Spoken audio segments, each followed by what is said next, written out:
dalam faraid wanita ini saya spesifikasikan kepada isteri, boleh ya?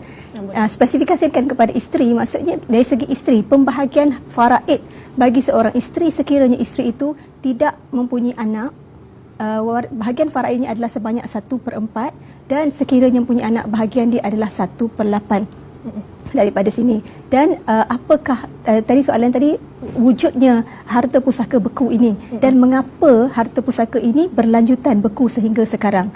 Jadi saya lebih banyak memfokuskan kepada wanita. Kalau lihat kepada wanita, dan saya banyak membantu wanita-wanita menguruskan pusaka mereka, dan di antara persepsi-persepsi salah yang berlaku di kalangan wanita ini, kalau saya boleh kongsikan, ada 3 persepsi salah yang berlaku di kalangan wanita yang menyumbang kepada harta pusaka beku tadi. Persepsi yang pertamanya adalah mereka selalu beranggapan sekiranya suami meninggal dunia, rumah yang mereka beli secara bersama itu secara automatiknya menjadi milik si isteri. Milik si isteri.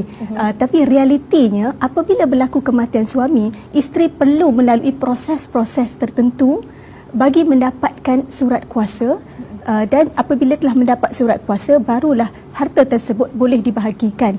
Dan kalau kita lihat pembahagian, sekiranya membeli rumah secara bersama, bahagian suami 50%, bahagian isteri 50%. Bila berlaku kematian suami, isteri memang mendapat bahagian dia sebanyak 50%, tetapi bahagian suami perlu difaraidkan, dan waris-waris faraid suami boleh jadi ibu suami, ibu arwah suami, ayah kepada arwah si mati, anak-anak arwah si mati, dan juga adik-beradik arwah si mati sekiranya dia tidak mempunyai anak lelaki, dan mungkin juga ada bahagian kepada Baitul Mal.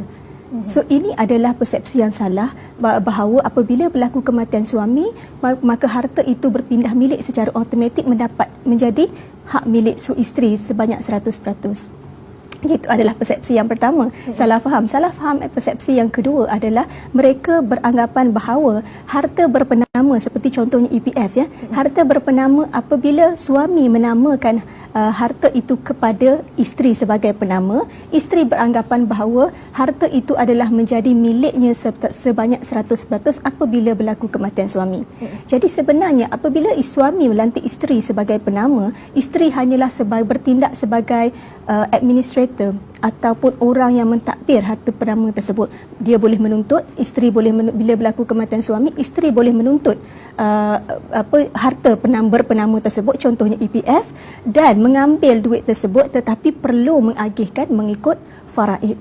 Ini adalah kekeliruan di mana isteri beranggapan bahawa penama itu adalah milik mutlaknya. Dan itu adalah kekeliruan yang kedua. Dan kekeliruan yang ketiga adalah kebanyakan wanita berpendapat bahawa pusaka anak bawah umur mereka boleh perolehi secara automatik. Maksudnya kalaulah seseorang suami meninggalkan harta pusaka berbentuk tunai, contohnya untuk keperluan sara hidup, sudah tentunya bila suami ataupun bila seorang ayah dia mengumpul duit untuk keperluan isteri dan anak-anaknya. Jadi apabila dia tidak, tapi sebaliknya apabila berlaku kematian, bahagian anak-anak tadi tidak boleh diakses secara automatik oleh pihak isteri. Contohnya seorang suami yang meninggalkan harta alih, contohnya duit simpanan ya, sama ada di tabung haji atau di EPF ataupun di ASB, dan bila sebanyak 500,000, kita bagi contohlah 500,000, duit sebanyak 500,000 ni adalah cukup untuk menampung keperluan isteri dan anak-anaknya setelah ketiadaan dia. Tetapi apa yang berlaku apabila berlaku kematian suami, harta tersebut difaraidkan di mana isteri memperolehi 1/8. Dalam kes ini dia mempunyai anak lelaki dan anak perempuan. So isteri tadi mendapat 1/8, dan sekiranya ada ibu bapa, ibu mendapat 1/6 dan bapa mendapat 1/6. Sekiranya tidak mempunyai ibu dan ayah, maksudnya di kalangan isteri dan anak-anak, isteri mendapat 1/8, bakinya adalah bahagian anak-anak di bawah umur tadi. Jadi kalaulah 500,000 tadi, 1/8 daripada 500,000 iaitu 25%, hanyalah 62,500. Bakinya 400,000 lebih adalah beku dan tidak boleh dimanfaatkan oleh isteri dan anak-anak tadi.